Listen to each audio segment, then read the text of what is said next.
Can you start? Okay, hi. This is Vincent. You're gone. I want to take us through the system development life cycle. All of us, some of you maybe have been given a task of developing a system. Maybe you have studied programming languages and you have done a lot of work for the company or for the institution that you're working in. So this time, I want to take you through the system development life cycle. As you understand that when you want to develop a system, when you want to develop any kind of a program, there must be a procedure that you are going to follow. There must be a way that you are going to follow to do the system development.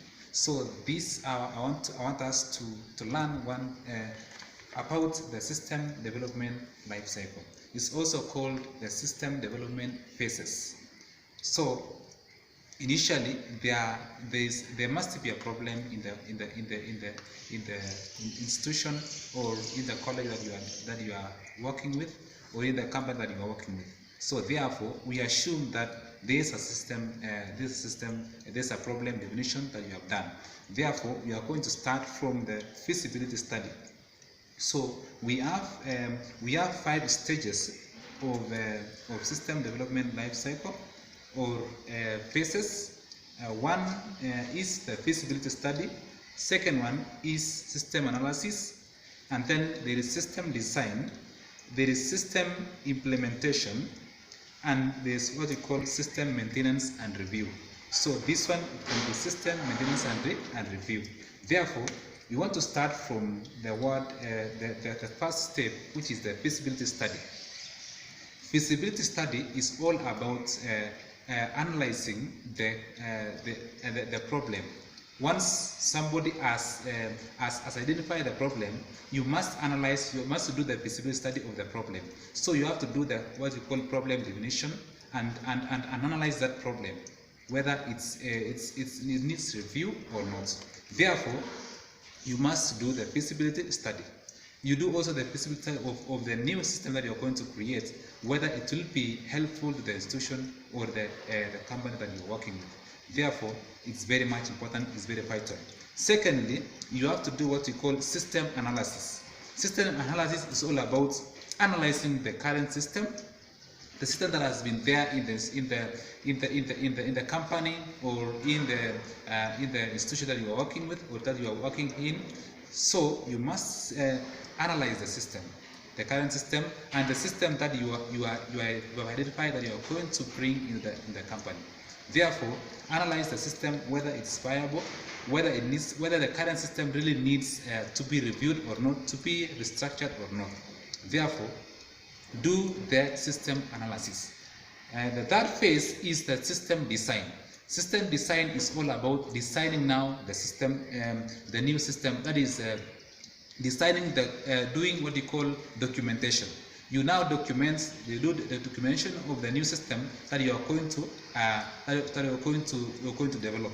So that is about documentation, about looking at the interface. Like if you are using a programming language, you have to create an interface. You have to develop an interface that the interactive interface, the interactive environment of that program. So those of you who understand about programming, you must know that there are some things that you are going to do before you do the coding. The fourth step is about implementation. Implementation now is the coding itself.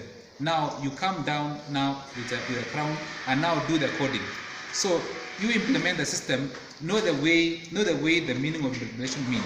It means that according to this system development life cycle, you do what you call implementation by designing now the codes, by making the codes for that program.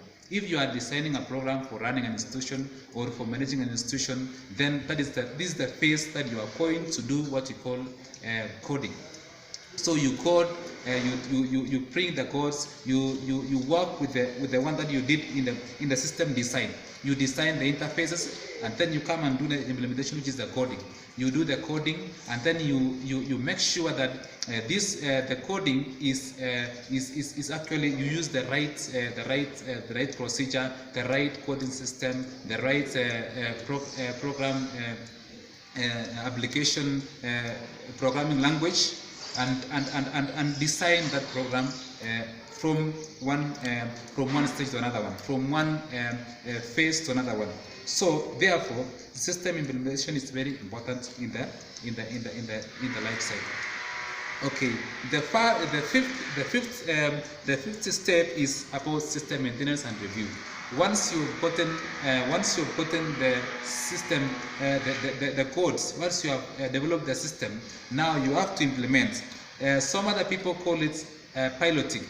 So piloting, it's being captured in this stage, whereby you do the real implementation, and then you review whether there are problems, whether there are setbacks, where there are things that you need to be added. So you do what you call maintenance, and you make sure that the system runs very well. You make sure that the system produces the right output, or the right expectation of the company or of the institution that you are working with. So therefore, you realize that these are the main or the major steps that you are going to take to make sure that you develop this system, to make sure that you develop the system for a company, for institution, so that they can be able to run smoothly. Understanding that the current situation or the current world really relies so much about the system development, relies so much about the ICT and technology. So make sure that your system is up to date with technology.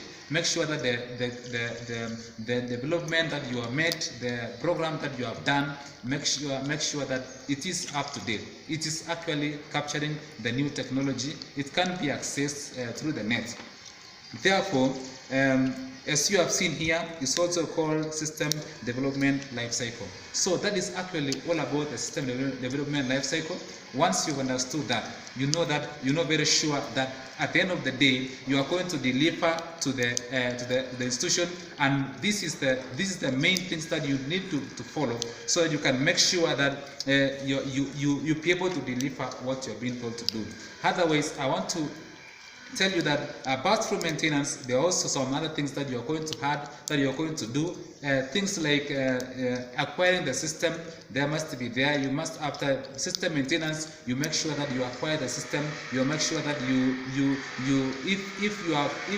you hold the institution, then you must acquire the system. Once you have developed, you must acquire that.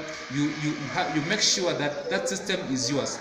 You own the system by what we call system acquisition.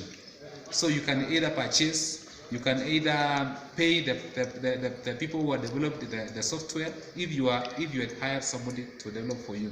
Otherwise, those are the main aspects of system development life cycle. And I want to thank you for listening to me and making sure that you have learned about system development life cycle. So thank you so much. Until next time, we shall meet. God bless you.